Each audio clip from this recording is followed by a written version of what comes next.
this episode, we're covering the environment. Now, what does that mean? What that means is, how do musicians affect the environment? How does the music industry affect the environment? How does making music positively or negatively affect the environment? To break this down, what we're going to look at is what elements produce the most carbon, such as the computers it takes to produce music, the power to turn the lights on in a studio, the plastic that goes into making a guitar or a drum set. For example, Taylor Swift had a recent scandal where everyone discovered she was flying around in her private jet quite a bit. Did this change her fame? No. Is she still very famous? Yes.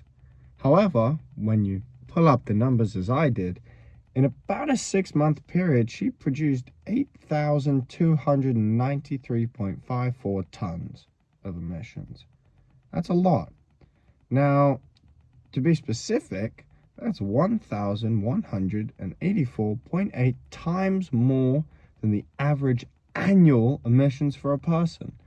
What that means is if I took roughly 1,200 of me and I produced emissions for about a year, I could almost hit the same as she did in 6 months, which is quite an aspirational goal to have. Environmental action has been extremely prevalent recently, especially with movements like Greenpeace and Fridays for Future, or School Strike for Climate as it was called.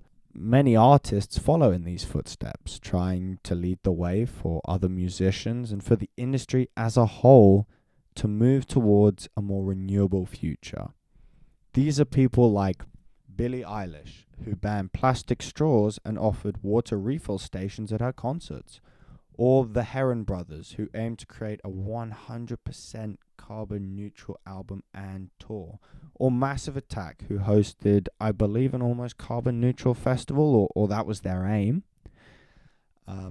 These are people that are setting a new precedent for other artists around the world, demonstrating how easy it is to use your platform and resources to influence people to form communities and cultures, grouping and growing together through a mutual love for this music to reach a more sustainable lifestyle.